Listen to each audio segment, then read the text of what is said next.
Start करें।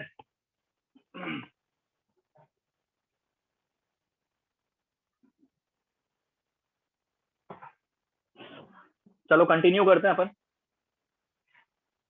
पहले बोल देता हूँ, एक्सरसाइज लास्ट में डिस्कस करेंगे।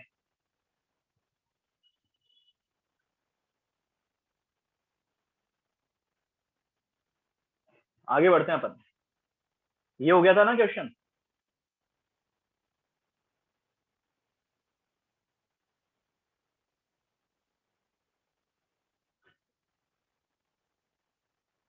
ये क्वेश्चन हो गया था। ये क्वेश्चन हो गया था क्या? 300 केल्विन 380 mmHg हो गया था, ठीक है। ये क्वेश्चन हो गया था, calculate the volume of 2 mole 273 degree Celsius.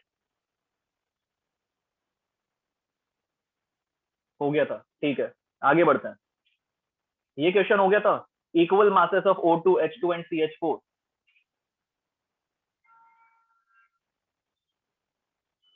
हो गया था, ठीक है। आगे बढ़ते हैं। चलो अब नया क्वेश्चन मैं आपको दे रहा हूं।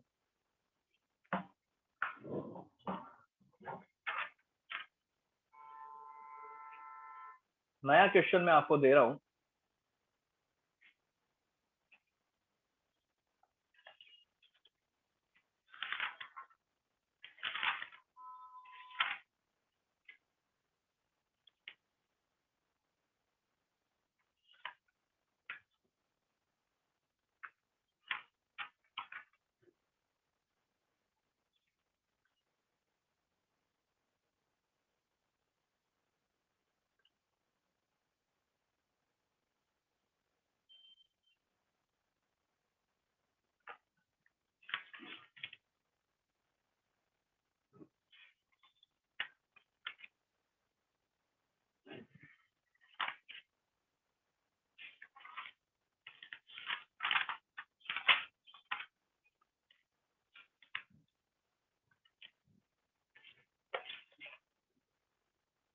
चलो क्वेश्चन लिखो।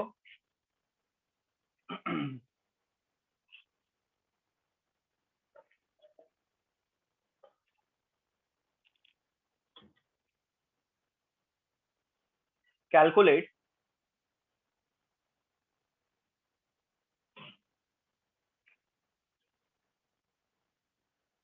The number of moles, calculate the number of moles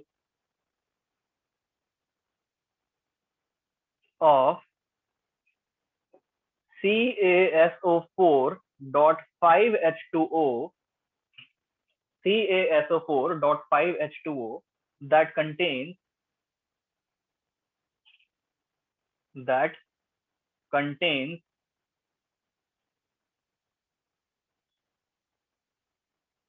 9 mole of oxygen atom। 9 mole of oxygen atom। Calculate करो।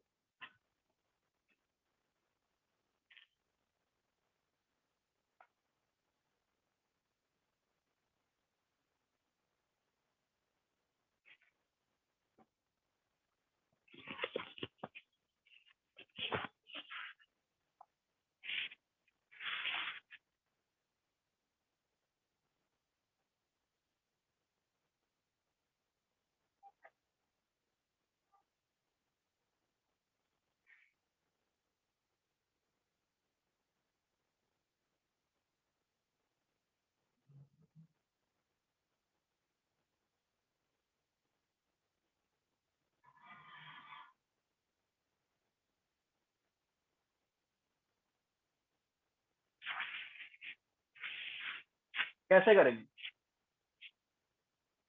दो मेथड से कर सकते हो। एक तो यूनिटरी मेथड से कर सकते हो, और एक रिलेशन मैंने आपको बताया था, मोल्स ऑफ एटम और एटॉमिसिटी वाला।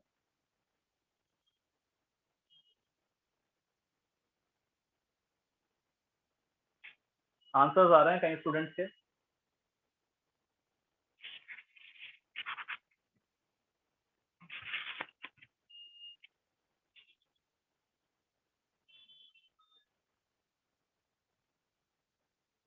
बताऊं आंसर बताऊं? चलो देखते हैं आंसर क्या आएगा। दो मेथड से कर सकते हैं, दोनों मेथड से मैं आपको बता रहा हूँ। पहले मैं आपको बता रहा हूँ यूनिटरी मेथड से। मेथड 1, यूनिटरी मेथड में अपन कैसे कैलकुलेट करते हैं? यूनिटरी मेथड में पहले अपन लिखते हैं रिलेशन, फिर करते हैं कैलकुलेशन। ठीक है, पहले क्या लिखते हैं? रिलेशन, फिर क्या करते हैं? कैलकुलेशन। अब पहले रिलेशन लिखते हैं अपन। तो मैं क्या बोल सकता हूँ कि ऑक्सीजन एटम्स अगर अपन काउंट करेंगे तो 9 ऑक्सीजन एटम है एक मॉलिक्यूल में। एक कैल्शियम सल्फेट डॉट 5H2O में 9 ऑक्सीजन एटम है। तो मैं बोल सकता हूँ कि मैं क्या बोल सकता हूँ, 9 ऑक्सीजन एटम के थ्रू एक पूरा का पूरा CaSO4 डॉट 5H2O का रिलेशन है। यूनिटरी मेथड में पहले 1 के रेस्पेक्ट में कैलकुलेट करते हैं। तो 9 के रेस्पेक्ट में 1 मॉलिक्यूल आ रहा है, तो 1 के रेस्पेक्ट में कितना आएगा? 1/9। पर हमें कितना गिवन था? 9 मोल। तो 9 के रेस्पेक्ट में कितना होगा? इंटू 9 करते ही हमारे पास आ गया 1 mole of CaSO4 dot 5H2O। 1 mole CaSO4 dot 5H2O। Question का मतलब क्या था? क्वेश्चन का मतलब ये था कि CaSO4 डॉट 5H2O के ऐसे कितने मोल है जिससे उसके अंदर 9 मोल ऑक्सीजन एटम्स आ जाए। तो अपन ने यूनिटरी मेथड लगाया और आंसर अपने पास आ गया 1 मोल। किस किस का आंसर आ गया था? 1 मोल। और जिसका आंसर नहीं आया तो वो चेक करना क्या गलती कर रहे थे। अब इसी को मेथड 2 से करके देखते हैं अपन। मेथड 2 में रिलेशन क्या है? Moles of atom is equal two moles of molecule into atomicity. Moles of molecule into atomicity. अब एक बात इसमें अपन ध्यान रखेंगे, फिजिकल केमिस्ट्री में हर क्वेश्चन बहुत ही इजी होता है। कोई भी फॉर्मूला है, मान लो इसमें इस रिलेशन को अगर अपन ध्यान रखें तो 3 टर्म्स है, 3 में से 2 टर्म अपने को हमेशा गिवन होंगे, एक टर्म अपन कैलकुलेट कर सकते हैं। ठीक है, ये 5 टर्म हो, 10 टर्म हो, जितने भी टर्म्स हो, एक ही टर्म अननोन होगा, वो कैलकुलेट कर लेंगे, बाकी सबके वैल्यूज अपने को गिवन होंगे। तो इस क्वेश्चन के अंदर अगर अपन कंपेयर करें तो हमें क्या गिवन है? अब तक हमने क्या किया था? अब तक आपको मॉलिक्यूल पता होता था, एटॉमिसिटी पता होती थी, एटम अपन कैलकुलेट करते थे। मगर इसमें क्या हो गया? इसमें मॉलिक्यूल नहीं पता, कोई दिक्कत नहीं है, वैल्यू पुट कर देंगे। तो देख लो, एटम कितने थे? 9 मोल। मॉलिक्यूल कितने? नहीं पता। एटॉमिसिटी कितनी? ऑक्सीजन गिनती कर लो कितने थे? 9 थे। तो मतलब मोल हमारे पास कितने आ गए? Moles of CaSO4 dot 5H2O, ये हमारे पास में आ गए 1 मोल। एक और क्वेश्चन दूं क्या ऐसा ही? एक और क्वेश्चन दूं? चलो आगे बढ़ते हैं। Next question. नेक्स्ट क्वेश्चन, जिसका आंसर नहीं आया था वो ट्राई करना, इसमें आंसर आ जाए। Calculate the number of moles, calculate the number of moles of Ca3PO4 whole twice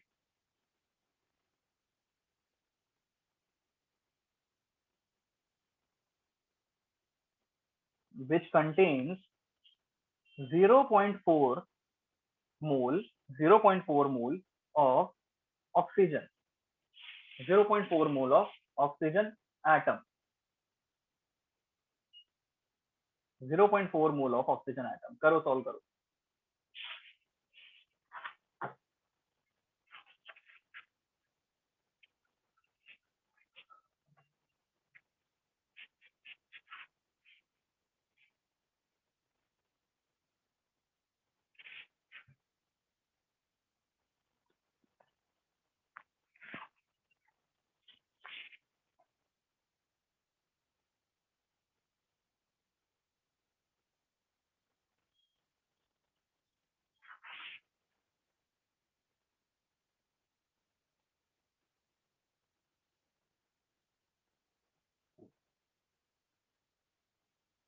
answers आ रहे हैं, काफी बच्चों के आंसर आ गए।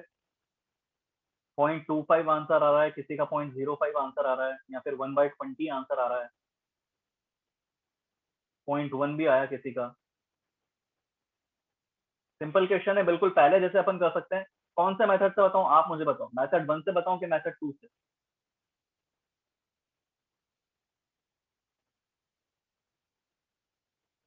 चलो दोनों से बता देता हूं मैं। दोनों मेथड से देखते हैं। मेथड 1 यानी कि यूनिटरी मेथड, तो पहले रिलेशन देखते हैं। हमें जब रिलेशन देखना होता है तो अपने को अमाउंट से कोई मतलब नहीं होता, अपन रिलेशन में सिर्फ मॉलिक्यूल को देखते हैं। अब CA3PO4 होल ट्वाइस, जिसको अपन बोलते हैं कैल्शियम फॉस्फेट, इसमें अगर ऑब्जर्व करोगे तो 8 ऑक्सीजन एटम्स। तो 8 ऑक्सीजन एटम्स के थ्रू अपन बोल सकते हैं कि एक पूरा मॉलिक्यूल था, उसके अंदर एक 8 ऑक्सीजन एटम थे। तो फिर 1 ऑक्सीजन एटम के थ्रू 1/8 मॉलिक्यूल। पर हमें ऑक्सीजन एटम गिवन कितने थे? ऑक्सीजन एटम हमें गिवन थे 0.4 मोल। तो 0.4 के रेस्पेक्ट में चेक करेंगे तो पॉइंट हटाएंगे, नीचे 10 आएगा, it will come out to be 1/20 mole. तो 1/20 आ गया वैसे तो आंसर, ये आंसर आना चाहिए। मेथड 2 से करेंगे तो भी वही बात है, सेम आंसर आएगा। तो moles of oxygen is equal two moles of CA3PO4 whole twice into atomicity which is 8। तो मोल्स ऑफ ऑक्सीजन कितने? 0.4, it is equal two moles of molecule into 8, और सेम आंसर आ गया 1/20। so this should be the answer which is 0.05। ज्यादा easy कौन सा method लगता है आपको? मेथड 1 लगता है या मेथड 2 लगता है? यूनिटरी मेथड लगता है या फिर ये रिलेशन लगता है? काफी स्टूडेंट्स के मेथड 2 आ रहा है, किसी किसी का मेथड 1 भी आ रहा है। चाहे मेथड 1 हो चाहे मेथड 2 हो, दोनों में से कोई एक रिलेशन तो आपको आना ही चाहिए। ठीक है ना? आगे बढ़े, नेक्स्ट क्वेश्चन करें। चलो नेक्स्ट क्वेश्चन देखते हैं। अच्छा बताओ आप मुझे, कैलकुलेट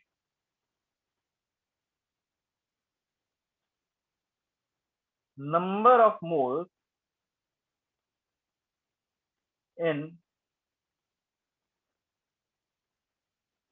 18 ml of water।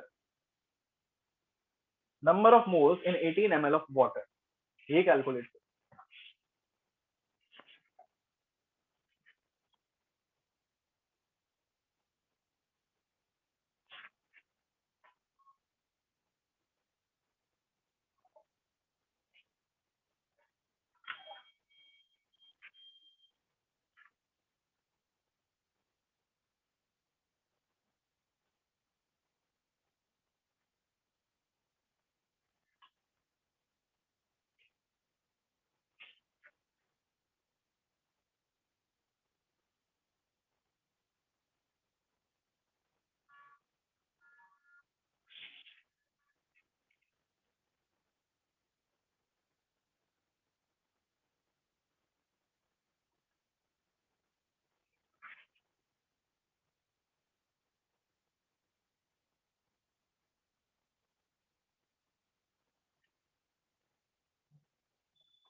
बताऊं कैसे आएगा?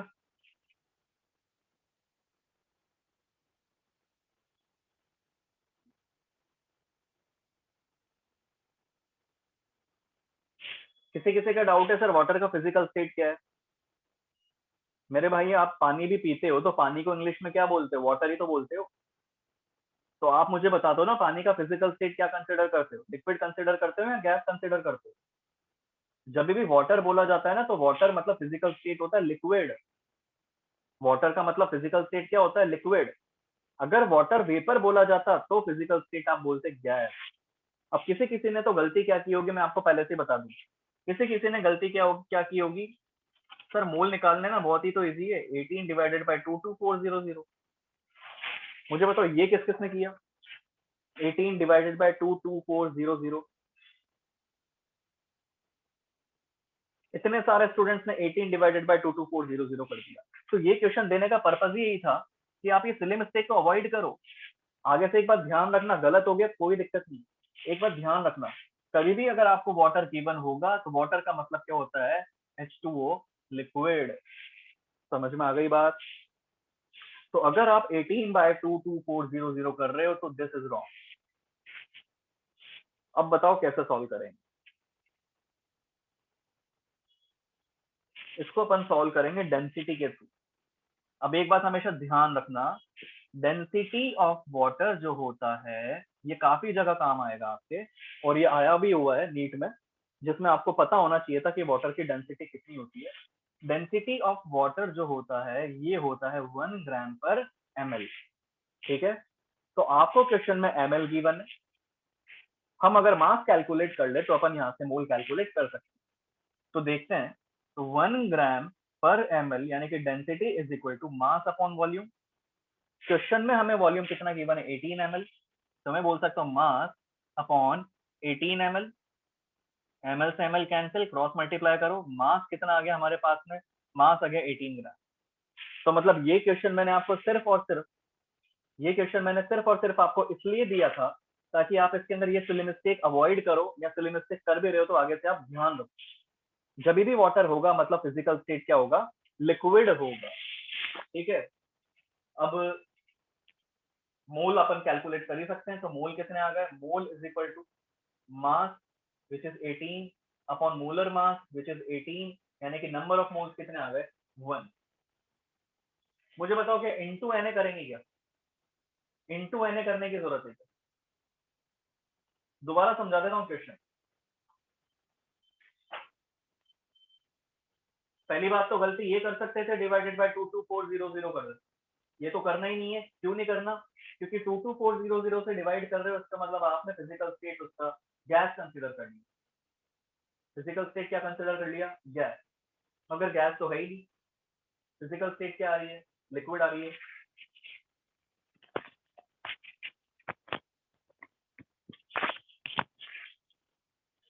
डेंसिटी से अपन इसको सॉल्व करेंगे, तो डेंसिटी कितनी है, डेंसिटी इसकी है 1 ग्राम पर एमएल। तो 1 ग्राम पर एमएल के हिसाब से अपन ने इसका मास कैलकुलेट किया विच इज 18 ग्राम। एक और क्वेश्चन दू, आवाज आ रही है मेरी?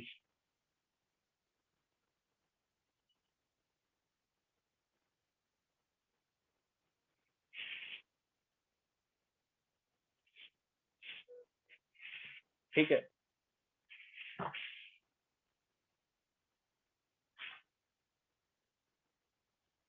वीडियो किस किस को शो हो रहा है?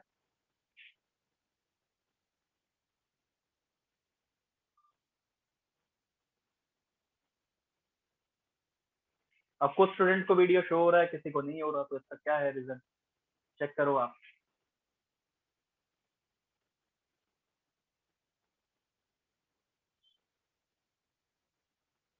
हो रहा है ना?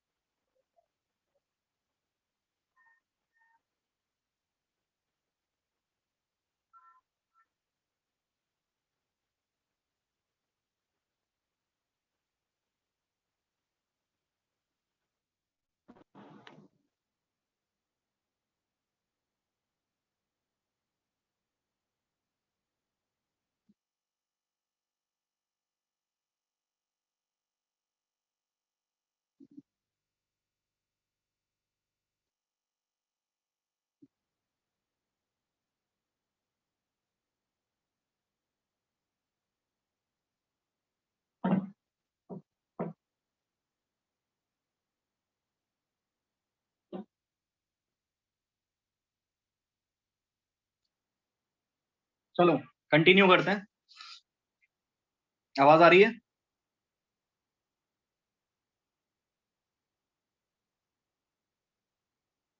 Next question, calculate in 1.8 gram of water, 1.8 gram of water, first moles of molecules, moles of molecules, second moles of atoms, and third moles of electron, proton and neutron. Solve करो।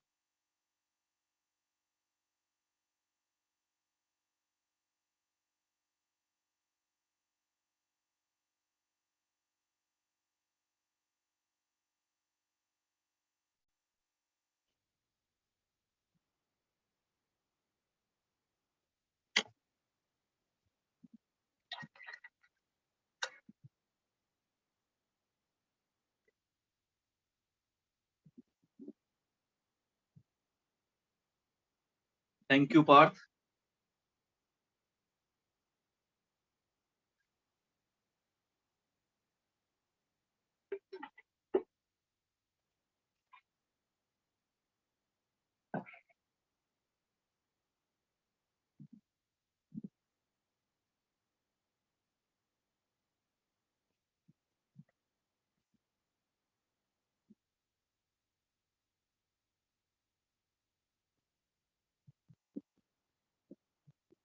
अनुराग पूछ रहा है रीशफलिंग टेस्ट भी होगा? नहीं होगा बेटा, reshuffling नहीं होगी।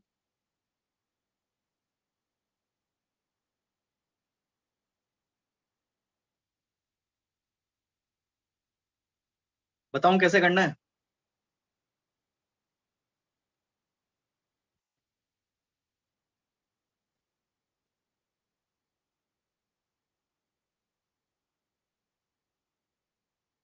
अच्छा, फर्स्ट वाले का कितना आ रहा है?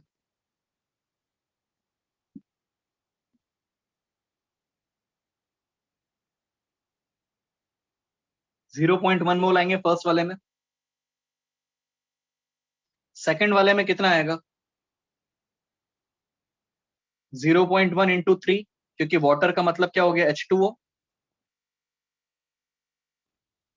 थर्ड वाले को चेक करने के लिए अपन कैलकुलेट करते हैं कि एक वाटर मॉलिक्यूल में कितने इलेक्ट्रॉन प्रोटॉन न्यूट्रॉन आते हैं। तो मैं लिखता हूं इलेक्ट्रॉन, प्रोटॉन और न्यूट्रॉन। ऑक्सीजन की बात करें अपन तो ऑक्सीजन मतलब होता है 8O16। कितने प्रोटॉन? 8। कितने इलेक्ट्रॉन? 8। कितने न्यूट्रॉन? 8। हाइड्रोजन के लिए बताओ, कितने प्रोटॉन? 1। कितने इलेक्ट्रॉन? 1। कितने न्यूट्रॉन? 0। अच्छा, कितने हाइड्रोजन है जिसके लिए कैलकुलेशन करना है? 2 है। तो ये तो 1 के रेस्पेक्ट में था, तो 2 के रेस्पेक्ट में क्या होगा, इंटू 2 करेंगे, into 2 into 2 into 2। Finally total electrons कितने? 10। प्रोटॉन्स कितने? 10। और न्यूट्रॉन्स कितने? 8। तो यूनिटरी मेथड से कर लो या फिर वो अपने पास जो मेथड 2 था उससे भी अगर अपन करें तो हम क्या बोल सकते हैं? थर्ड वाले के अंदर अगर अपन देखें तो moles of electron is equal to moles of molecule which is 0.1 into atomicity of electron which is 10, यानी कि 1। moles of proton, moles of molecule यानी कि 0.1 into atomicity which is 10, यानी कि 1। moles of neutron, moles of molecule यानी कि 0.1 into 8 यानी कि 0.8। ये आंसर आने चाहिए। समझ में आ गया? इजी था एकदम। अब मुझे बताओ, क्या Na से मल्टीप्लाई करना चाहिए क्या?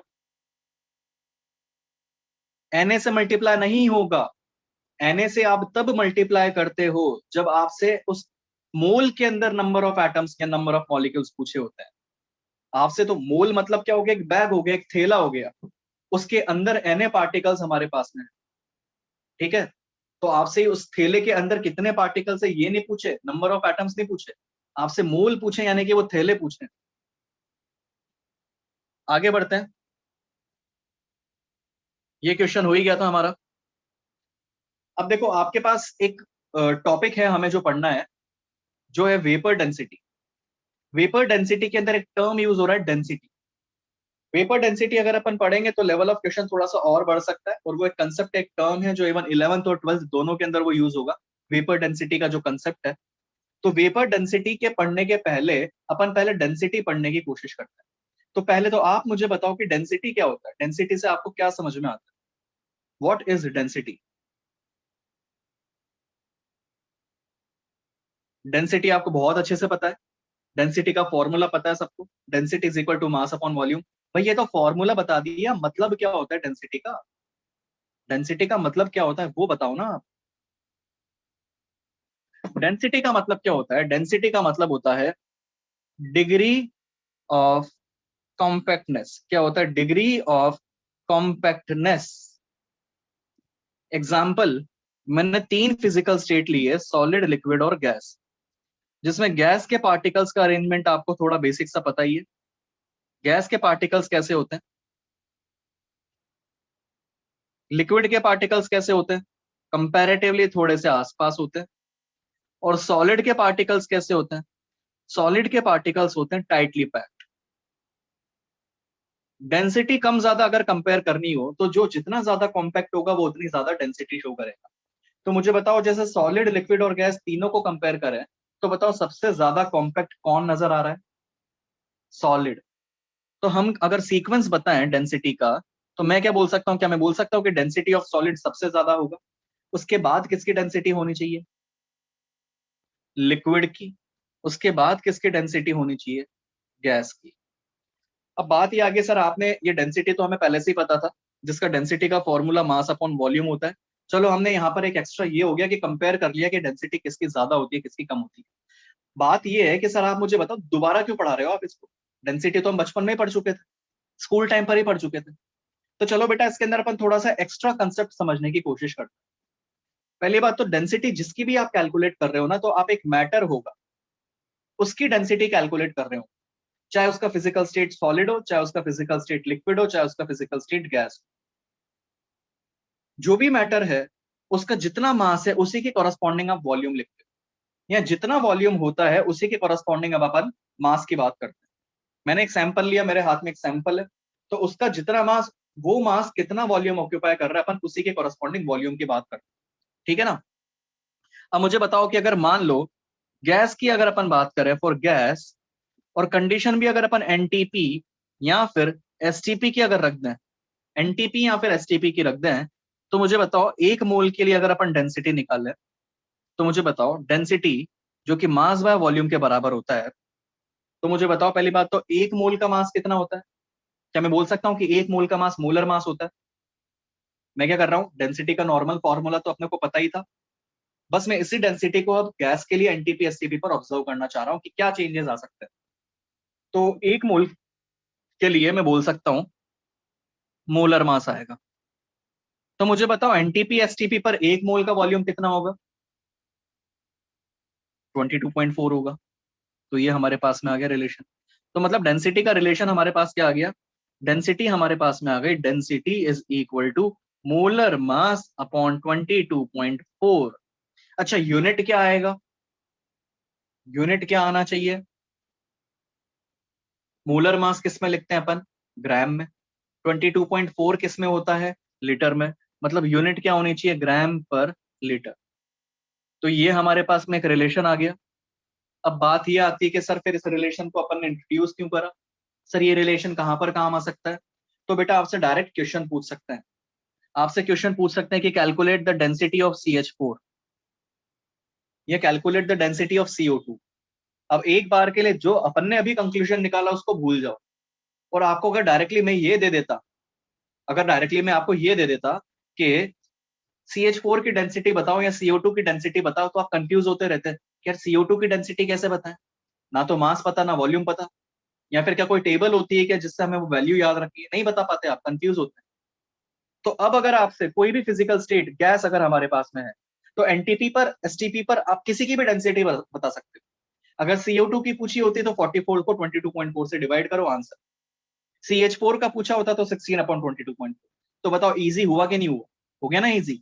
तो बस ऐसे अगर क्वेश्चंस हमसे पूछ लिए तो उस केस में हमारे पास में क्या रिलेशन है, ये फाइनल कंक्लूजन हमारे पास में।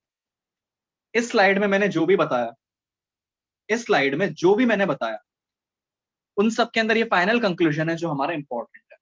Density is equal to molar mass upon 22.4। मुझे बताओ क्या ये रिलेशन हम लिक्विड के लिए यूज कर सकते हैं क्या? नहीं कर सकते। क्या गैस के लिए कर सकते हैं क्या? कर सकते हैं।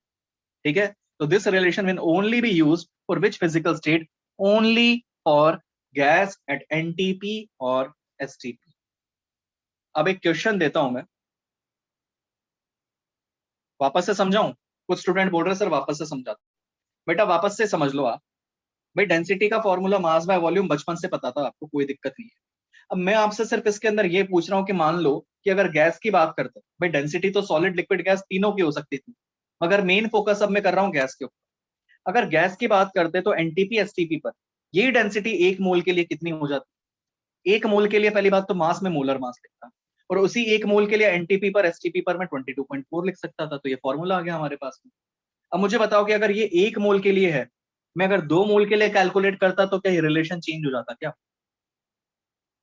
मैं आपसे पूछ रहा हूं कि ये जो फॉर्मूला आया, अगर मैं 2 मोल के लिए पूछता तो क्या चेंज हो जाता? क्या नहीं होता? ये मत सोचना कि सर ये तो 1 मोल के लिए था, जब 2 मोल के लिए होगा तो इंटू 2 कर देंगे, ऐसा बिल्कुल नहीं होगा। क्योंकि देख लो, अगर 2 मोल की बात करते तो 2 मोल सब्सटेंस का मास यानी कि इंटू 2, और 2 मोल का वॉल्यूम यानी कि नीचे भी इंटू 2, तो ऊपर भी इंटू 2 नीचे भी इंटू 2 कैंसिल होके वापस से यही आता मोलर मास अपॉन 22.4। 3 मोल के लिए बोलता तो ऊपर इंटू 3 नीचे 3, मतलब मास भी तो 3 टाइम्स होता, वॉल्यूम भी तो 3 टाइम्स होता, कैंसिल होके वापस से ये रिलेशन आता मोलर मास अपॉन 22.4। समझ में आ गई बात? आगे बढ़ते हैं, क्वेश्चन दूंगा, उसके थ्रू आपको थोड़ा सा और क्लियर होगा। मैंने क्वेश्चन दिया अब आपको, calculate the density of CH4, calculate the density of CH4 at NTP। करो कैलकुलेट, कर सकते हो?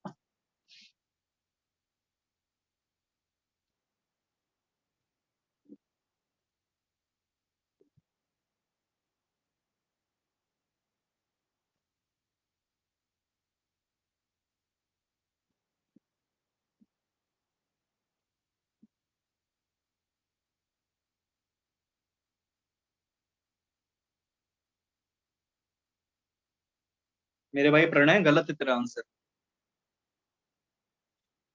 बाकी सबके आंसर सही आ रहा है।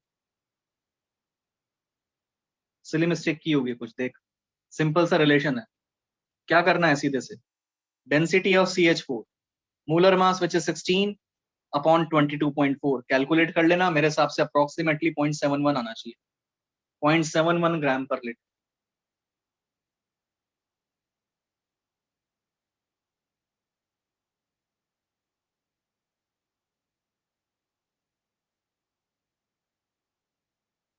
चलो next question,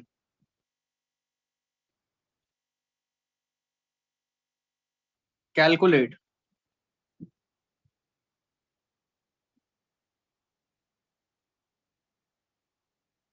the density of CO2 at STP।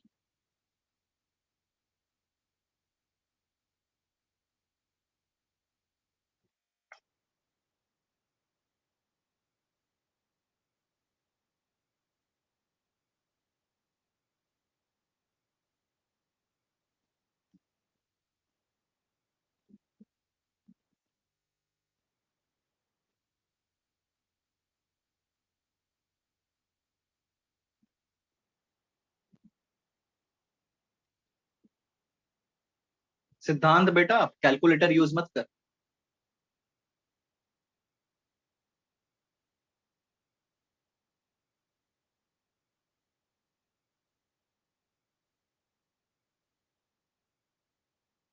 Simple सा रिलेशन है, डेंसिटी ऑफ CO2 जो कि मोलर मास अपॉन 22.4 के बराबर होगा, ये क्या हो गया, molar mass which is 44 and volume which is 22.4। Calculate करके देख लेना, अप्रोक्सीमेटली 2 ग्राम पर लीटर आना चाहिए, अप्रोक्सीमेटली 2 ग्राम पर लीटर, यही आ रहा है क्या?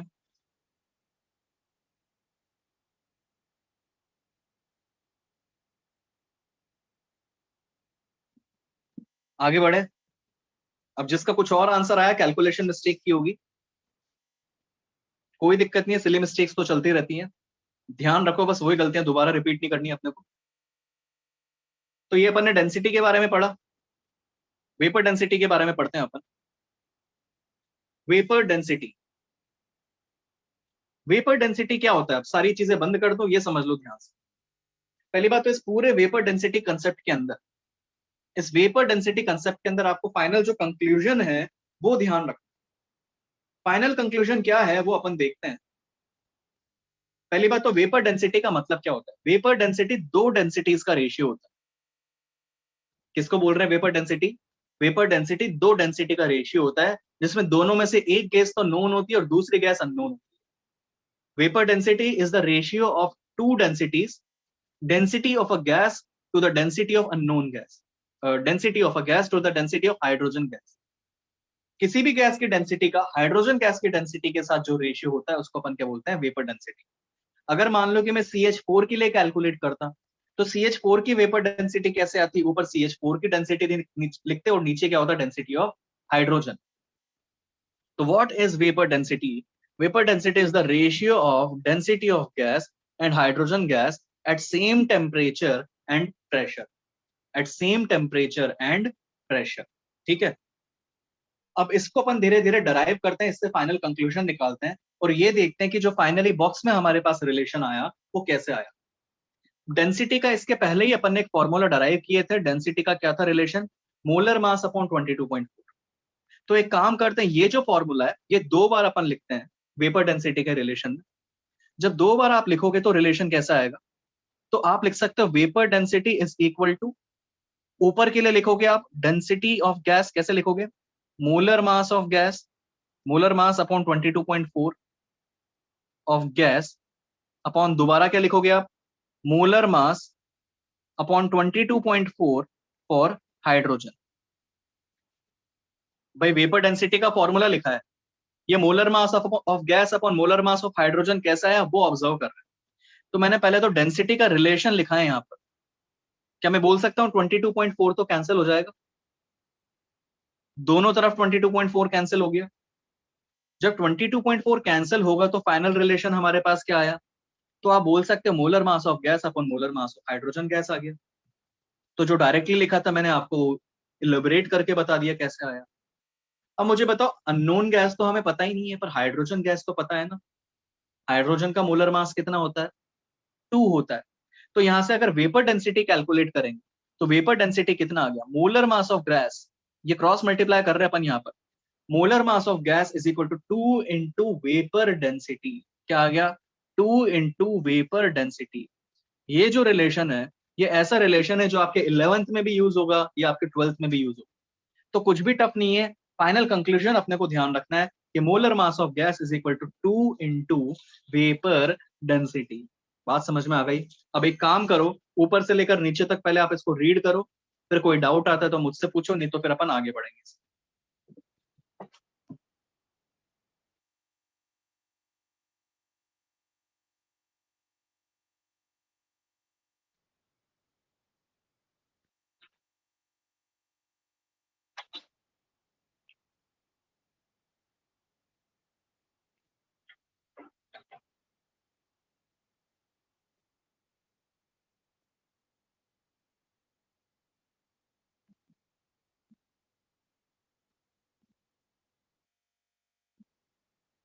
अच्छा चलो इसको वापस से समझाता हूँ।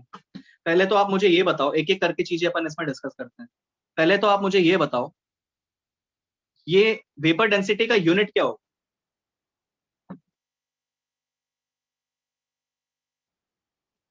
वेपर डेंसिटी का यूनिट क्या हो, यूनिटलेस होगा, बिल्कुल सही बात है।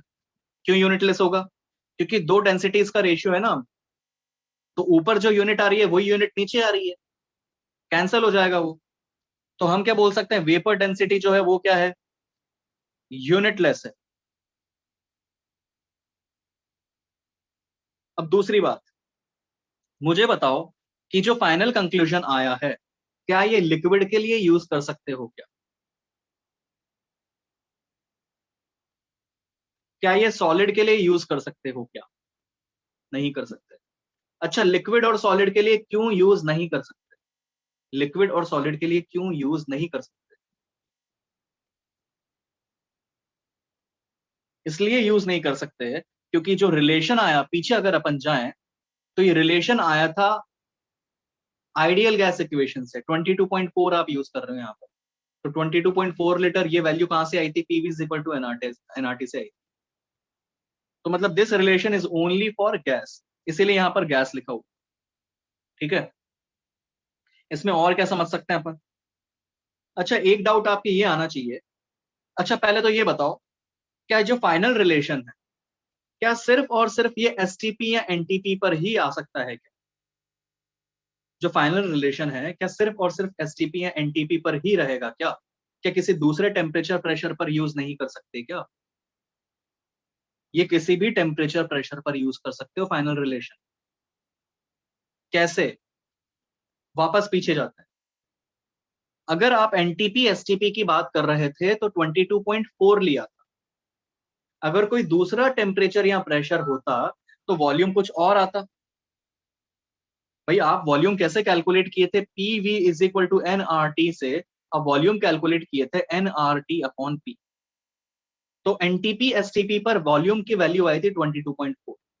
मगर कोई दूसरा टेम्परेचर प्रेशर होता तो वॉल्यूम का दूसरा वैल्यू आता। अब क्योंकि जब आप कंपेयर कर रहे हो तो टेम्परेचर और प्रेशर तो सेम होना चाहिए। तो उस सेम टेम्परेचर प्रेशर पर अगर मान लो 22.4 की जगह अगर कोई दूसरा वॉल्यूम होता तो वॉल्यूम तो बाद में फिर भी कैंसिल होता ना। तो वॉल्यूम तो वैसे भी कैंसिल हो सकता है, टेम्परेचर प्रेशर चाहे कुछ भी लो। तो फाइनली बच रहा ही अपने पास मोलर मास है। तो कंक्लूजन आपको इतना सा ध्यान रखना, ये है रिलेशन आपका फाइनल, सारी कहानी खत्म। ये रिलेशन है अपना, which can be used at any temperature and pressure. ठीक है, आगे बढ़ते हैं। अब इसका कंक्लूजन अपन लिखते हैं अच्छे से। Vapour density is unitless term, बिल्कुल सही बात है। वेपर डेंसिटी का फॉर्मूला क्या था हमारे पास, वापस से याद करते हैं, density of gas upon density of hydrogen gas. कभी कभी ऐसा हो सकता है कि आपको डायरेक्टली गैस की डेंसिटी दी जाए, जो गैस है उसकी डेंसिटी डायरेक्टली आपको दे दे। जैसे न्यूमेरिकल वैल्यू हो सकती है कुछ, आप 0.00045 कुछ भी दे दिया जाए। तो वेपर डेंसिटी कैसे आएगा? इसकी डेंसिटी दे दी तो इसकी डेंसिटी आपको पता होनी चाहिए। तो वेपर डेंसिटी ऑफ हाइड्रोजन कितनी है, ये वैल्यू हमारे पास लिखी हुई है। तो ये एक इंपॉर्टेंट हो गया हमारे पास पॉइंट। यूनिट क्या है इसकी, ग्राम पर एमएल है। अच्छा मुझे बताओ, अगर ग्राम पर लीटर में लिखते तो कितना हो जाए? ये जो ग्राम पर एमएल है, इसको ग्राम पर लीटर में लिखेंगे तो क्या है?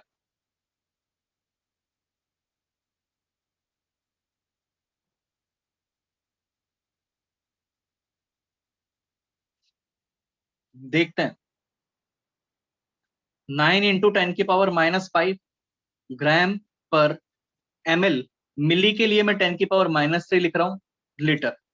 मैंने सिर्फ मिली का मल्टीप्लीकेशन फैक्टर लिख दिया। नीचे जो 10⁻³ है, ऊपर जाके 10 ये पहली बात तो -5 था। नीचे जो 10⁻³ है, ऊपर जाके 10⁻+3 हो जाएगा। तो फाइनली ये आपके पास आएगा 9 × 10⁻² ग्राम पर लीटर। तो ये अपने को ध्यान रखना है। लास्ट में एक कंसेप्ट मैंने लिखा हुआ है, एक टर्म लिखा हुआ है, रिलेटिव डेंसिटी। हो सकता है कभी आप थ्योरी पढ़ो, कोई इधर उधर के रेफरेंस बुक आप करो इन केस, एक साल बाद में जाके यानी कि 12th में, तो मिल सकता है आपको रिलेटिव डेंसिटी। तो फिलहाल के लिए आपको रिलेटिव डेंसिटी पर परेशान नहीं होना। पर रिलेटिव डेंसिटी होता क्या है मैं आपको बता देता हूँ। रिलेटिव डेंसिटी दो गैसेस की डेंसिटी का रेशियो है। जैसे वेपर डेंसिटी जो है वो भी एक रिलेटिव डेंसिटी है। बस रिलेटिव डेंसिटी में हमें नहीं पता कि दोनों गैसेस कौन सी। So what is relative density? It is the ratio of two densities, density of gas A upon density of gas B. तो यहाँ पर अपन बोल सकते हैं कि vapour density is also a relative density, जहां पर आप दो डेंसिटीज का रेशियो ही ले रहे हो। ठीक है, क्वेश्चन करते हैं और क्लियर होगा। रिलेशन आपको समझ में आ गया। फिलहाल के लिए आपके पास दो तरह के रिलेशन है जो आपको ध्यान रखना है। एक रिलेशन आपके पास ये है जो बहुत ही जरूरी है, और दूसरा रिलेशन जो मेन अपने पास में इसका फॉर्मूला है।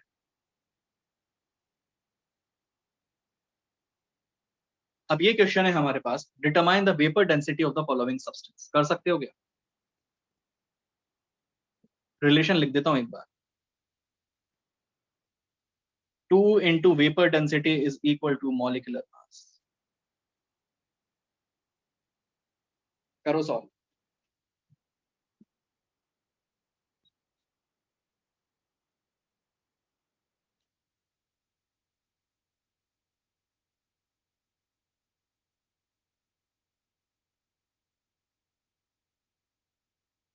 मोलर मास आएगा, 2 × vapour density is equal to molar mass.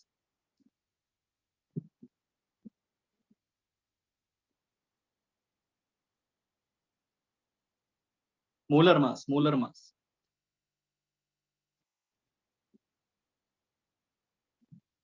अच्छा पहले मोलर मास लिखते हैं।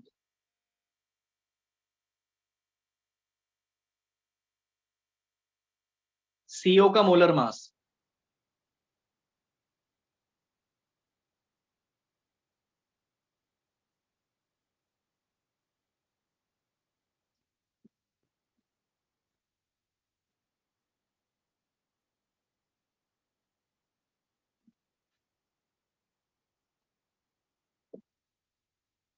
अमोनिया का मोलर मास 17,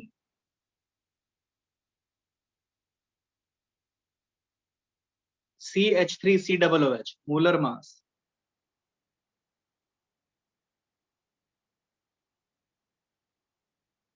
60, SO3 का मोलर मास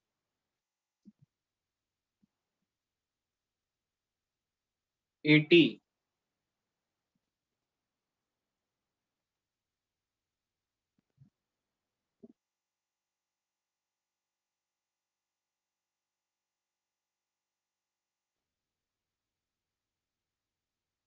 H2C2O4 का मोलर मास 90।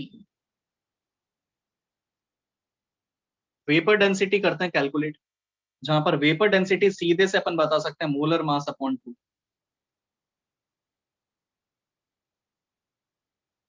तो फर्स्ट वाले के लिए कितना 14, सेकंड वाले के लिए कितना 8.5, थर्ड वाले के लिए कितना 30,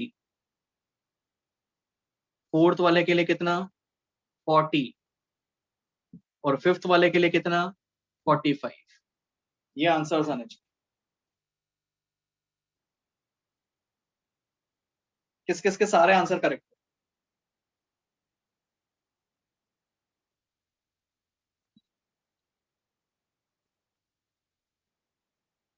तो होता क्या है, कई बार जब अपन टॉपिक पढ़ते हैं ना, तो लगता है कि यार इसमें कैसा क्वेश्चन बनेगा, टफ बनेगा कि इजी बनेगा। तो समझते टाइम पर आपके माइंड में डर रहता है, अदरवाइज हमेशा वो इजी होता है।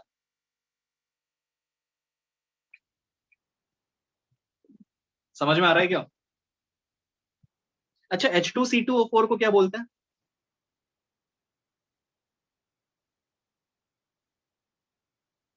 H2C2O4 को बोलते हैं अपन ऑक्सैलिक एसिड। क्या बोलते हैं? Oxalic acid.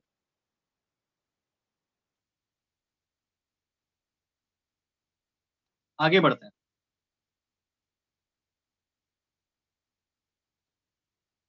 ये क्वेश्चन है, density of a gas at NTP is 4.5 into 10⁻³ gram per ml। Determine molar mass and vapour density. Solve करो।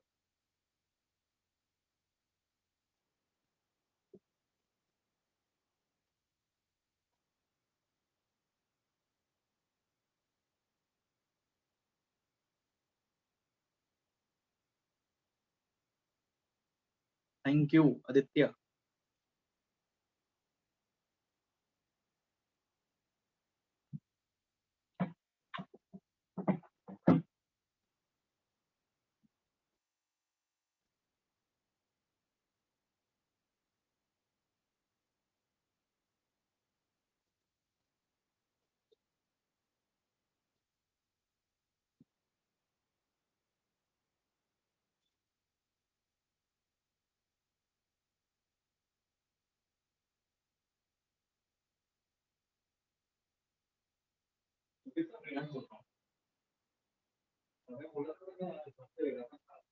तो कोई दिक्कत नहीं होगी, स्मूथली चलती है।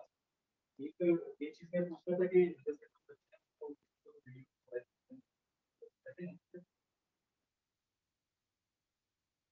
उनका क्या नजर आ रहा है। हाँ, क्योंकि आज ज्यादा बच्चे बोल रहे थे तो यार आज सबसे पढ़ाना चाहिए। नहीं, वो कुछ को तो दिख ही रहा है, मुझे लगा कुछ ऑप्शन हो विजिबल टू ऑल।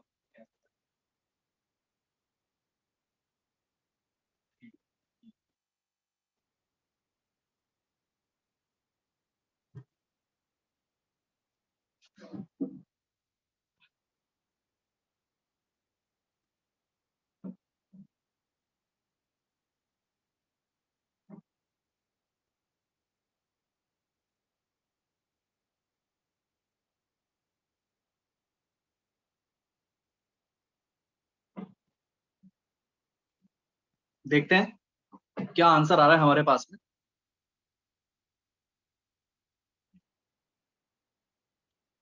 भाई वेपर डेंसिटी, पहली बात तो डेंसिटी ऑफ हाइड्रोजन क्या था 9 इंटू 10⁻⁻5 था ग्राम पर ml में। तो वेपर डेंसिटी अगर मैं लिखूंगा वेपर डेंसिटी किसके बराबर होगा 4.5 इंटू 10⁻³ अपॉन 9 इंटू 10⁻⁵। कैंसिल करेंगे तो नीचे 2 आएगा, यानी ओवरऑल ये हो जाएगा 10⁻² अपॉन 2, यानी ये आ गया 50।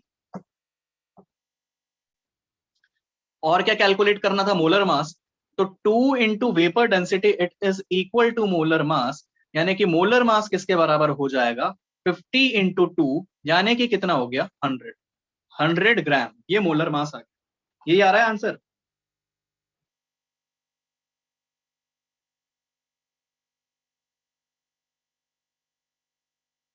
नेक्स्ट क्वेश्चन करें।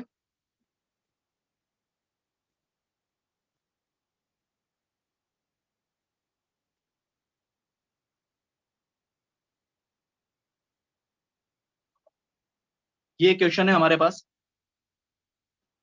The formula of hypothetical gas is N2, जो कि रिपीट हो रहा है x बार, इट्स वेपर डेंसिटी इज 70 पाइंड x। किसी किसी को वापस से समझना है पहले वाला क्वेश्चन, वापस से समझा देता हूं मेरे भाइयों। फॉर्मूला लगाया सीधे से, कुछ भी नहीं किया मैंने, कुछ भी टफ नहीं है इसमें।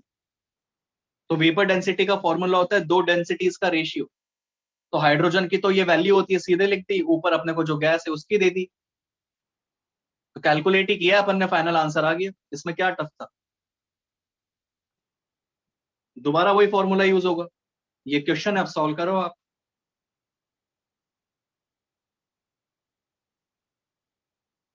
सोचो कैसे करेंगे।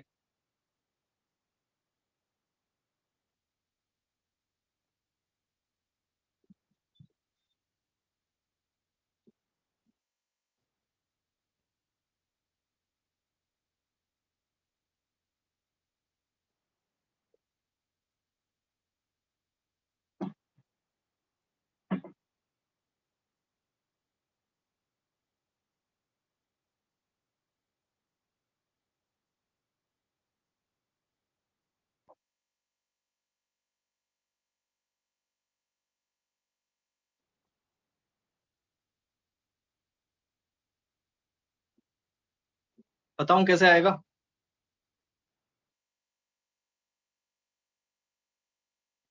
सबसे पहले तो कैलकुलेट करते हैं मॉलिक्यूलर मास कितना आएगा या मोलर मास कितना है।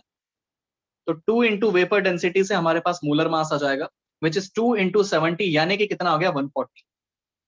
तो 140 जो आया है आपके पास में, वो किसकी वजह से आया, बोल सकता हूं कि 140 जो आया वो आया 28 इंटू एक्स की वजह से। क्योंकि x का मतलब है कि N2 कितनी बार रिपीट हो रहा है, x बार। 1 होता तो मतलब N2 सिर्फ 1 होता, अगर 2 होता तो मतलब 2 बार N2 आ रहा है। तो हमें नहीं पता कितनी बार N2 आ रहा है, तो इसका मतलब एक N2 के लिए 28 और x बार रिपीट हो रहा है, तो इंटू एक्स। तो क्वेश्चन सॉल्व हो गया। तो x की वैल्यू कितनी आ गई, 5 आ गई, सिंपल।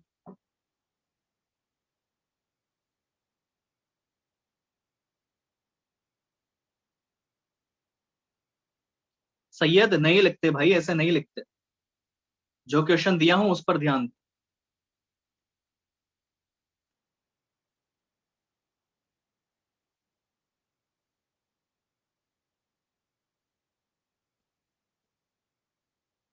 कोई पूछ रहा है सर 28 कैसे आया, मेरे भाई इधर देख, जिसको समझ में नहीं आया दोबारा देख लो। अगर मैं लिखता ना N2 और बाहर फिर से लिखता 2, तो इसका मतलब होता है N2 मतलब 2 नाइट्रोजन, एक नाइट्रोजन के लिए 14, 2 नाइट्रोजन के लिए 28। पर ऐसे कितने नाइट्रोजन थे, बाहर 2 लगा हुआ है, इसका मतलब इंटू 2 करना चाहिए। अब इस क्वेश्चन में बाहर x लगा हुआ है, इसका मतलब 28 जो मास है, मैं इस पूरे सैंपल का मास कैलकुलेट करना चाह रहा हूँ, तो इसका मतलब N2 की वजह से तो 28 है। मगर वो कितनी बार है, x बार रिपीट हो रहा है, तो हमें नहीं पता। तो हम लिख सकते हैं इस पूरे N2 x टाइम्स को लिख सकता हूँ 28 इंटू एक्स, ये इसका मास होता। तो वही चीज अपन ने लिखी है, क्वेश्चन में मोलर मास पता लग गया उसका 140 है, तो बस 140 पता लग गया तो x की वैल्यू आ गई। आगे बढ़ते हैं, अगला सवाल, ये सॉल्व करो। या चलो ये होमवर्क के लिए, आपके लिए होमवर्क में अपन लिखेंगे, दिस इज फॉर होमवर्क। आगे बढ़ते हैं। Vapour density of a gas is 11 point, the volume occupied by 11.2 gram of this gas at STP। Solve करो।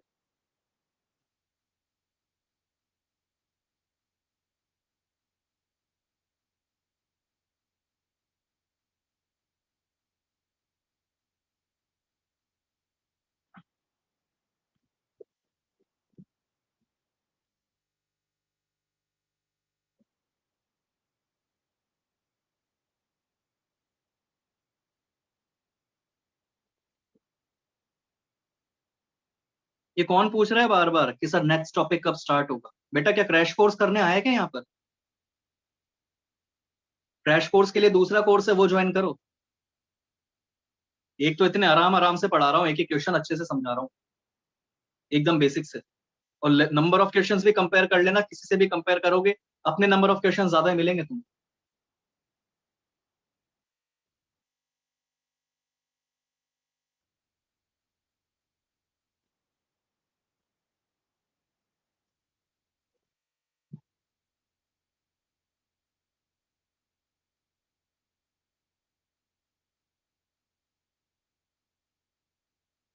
पहले तो बोलेंगे सर आगे कौन सा टॉपिक है, आगे कौन सा टॉपिक है, करंट पर ध्यान देंगे नहीं, फिर बोलेंगे सर समझ में नहीं आया। चंचल मुद्द चंचल बुद्धि होती है कई लोगों की, एक जगह टिकते नहीं है।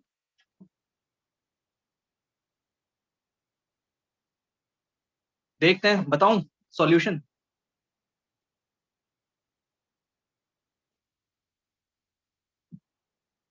बता दो सॉल्यूशन।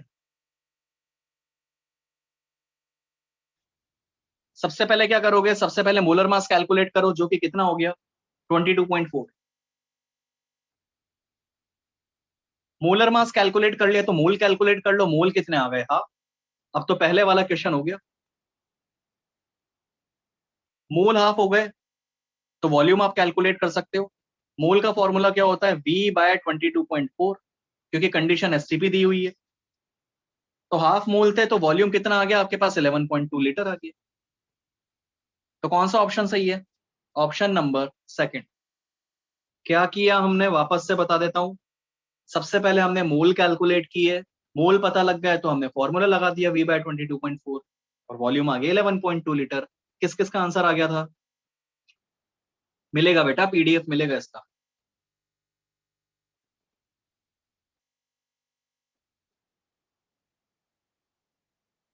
आगे बढ़े।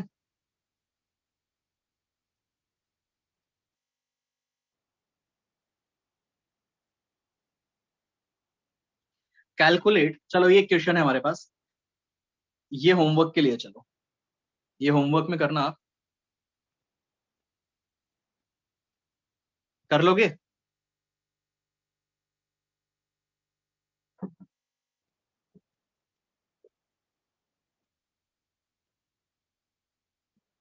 इसका सॉल्यूशन लिखा हुआ है वैसे तो, मगर देखना मत सॉल्यूशन, ईमानदार बनना है ना। ये क्वेश्चन है, calculate the vapour density of a gas whose 5 gram occupies a volume of 2.8 litre.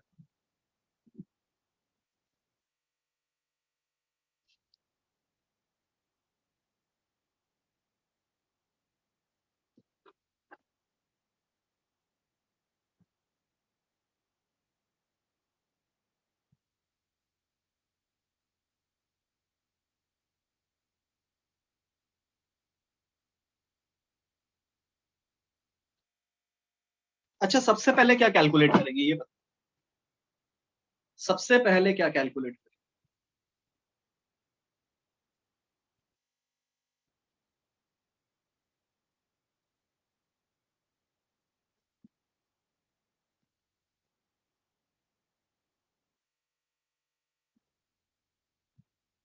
बेटा सबसे पहले कैलकुलेट करो आप मोलर मास। ये रिलेशन पता है ना अपने को? भाई आपको मास गिवन है और वॉल्यूम गिवन है, तो हम लिख सकते हैं ना, mass by molar mass is equal to, क्या लिख सकते हैं अपन? V/22.4। दो मोल के फॉर्मूले इक्वल कर दिया अपन ने। दो मेथड से कर सकते हो आप। एक मेथड तो ये हो गया कि आप यहाँ तो इसकी डेंसिटी निकाल लो, और वेपर डेंसिटी तो आपके पास वैसे ही आ जाएगी हाइड्रोजन गैस की डेंसिटी से डिवाइड करके। दूसरा तरीका क्या हो गया? मोलर मास से कैलकुलेट कर, क्योंकि 2 into vapour density is equal to molar mass. Calculate करते हैं, मास कितना 5, मोलर मास नहीं पता, वॉल्यूम 2.8 और नीचे 22.4, जिसको कैलकुलेट करोगे तो आएगा 8। तो molar mass is coming out to be 40। Easy हो गया ना, कैलकुलेशन भी नहीं है अब ज्यादा। तो मतलब 2 into vapour density it is equal to 40, यानी कि vapour density is coming out to be 20। अच्छा, यूनिट क्या होगा वेपर डेंसिटी का? यूनिटलेस। किस किस का आंसर आ गया था ये 20?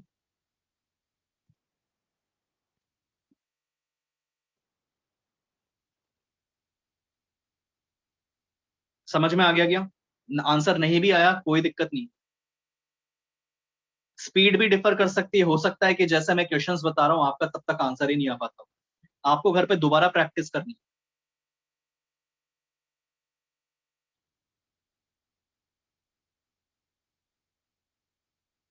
आगे बढ़े।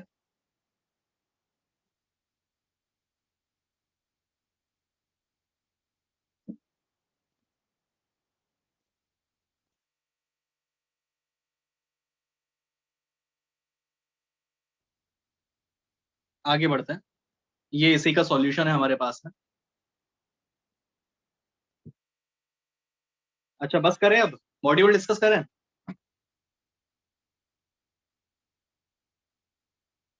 मनीष बेटा आप पढ़ाई नहीं किए होंगे ना घर पे?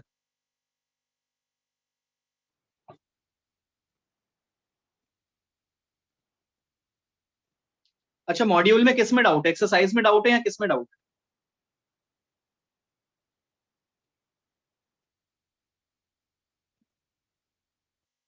जिसको भी मॉड्यूल में एक्सरसाइज में डाउट है ना, सुन लो, जिसको भी मॉड्यूल में एक्सरसाइज में डाउट है, आप एलन प्लस पर देखना, एक्सरसाइजेस के सॉल्यूशंस हैं हर क्वेश्चन के। आप उस वीडियो को देखोगे तो जो मैं एक्सप्लेन करूंगा वही चीज उसमें भी मेंशन्ड है, तो आपके डाउट वैसे क्लियर हो जाएंगे। फिर भी अगर कोई डाउट बचता है तो फिर आप मुझसे डायरेक्टली पूछ लें। बिगनर बॉक्स का कोई डाउट हो तो वो अपन अभी डिस्कस कर सकते हैं। रेस नहीं करनी है आपको, सिलेबस भी मेरी बात सुन लो, आप सुनो मेरी बात ध्यान से, लिखना बंद कर दो पहले तो, टाइप करना बंद करो।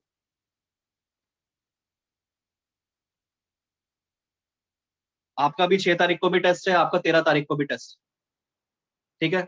6 तारीख वाले टेस्ट के लिए, 6 तारीख वाले टेस्ट के लिए सिलेबस क्या है वो मैं आपको कल बता दूंगा, क्योंकि वो एक प्रैक्टिस टेस्ट है, उसमें ज्यादा परेशान नहीं होना आपको, वो तो सिर्फ ऐसे सबसे पहली बार है कि अपन कैसे देंगे उस टेस्ट को, ठीक है ना।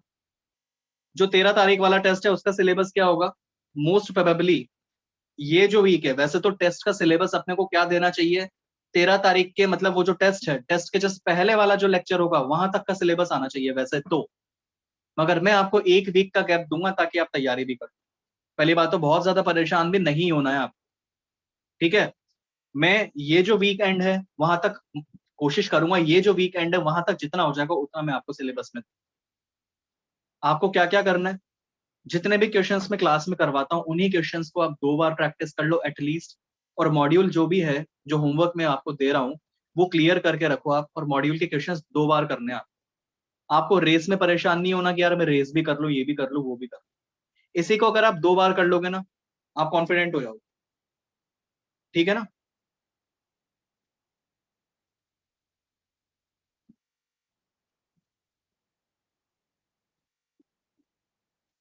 एमसीक्यू क्वेश्चंस ही होंगे सारे।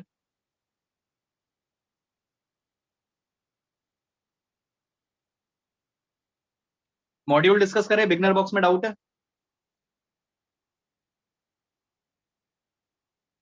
अब जिसको डाउट्स है वो आप मेरे से पर्सनली पूछ लेना, मैं बता दूंगा आपको, क्योंकि एक का स्टूडेंट ही है, तो एक का स्टूडेंट के लिए पूरा टाइम जाएगा। अब नेक्स्ट लेक्चर में पढ़े या क्या करें आप बताओ।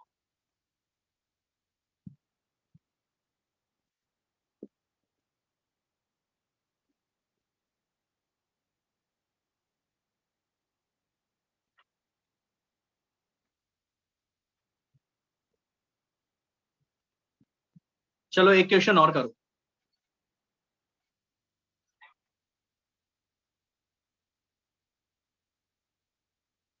एक क्वेश्चन और कर लो उसके बाद नेक्स्ट लेक्चर में।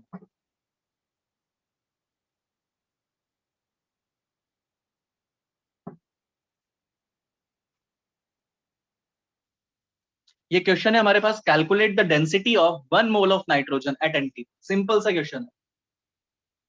Calculate the density of 1 mole of nitrogen यानी कि N2 एट एनटीपी। जिसके पास मेरा नंबर नहीं है आप एलन प्लस पर डाउट डाल सकते हो, एलन प्लस पर आपको आंसर्स मिल जाएंगे।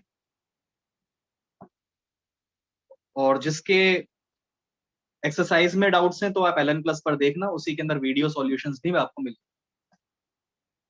सिंपल सा क्वेश्चन है ये, सॉल्व करो फटाफट।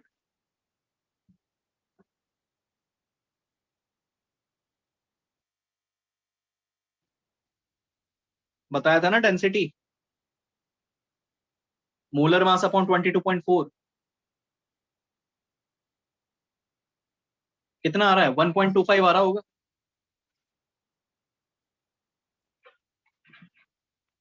अच्छा मुझे बताओ, ये तो 1 मोल के लिए था, अगर 2 मोल के लिए होता तो कितना हो जाता?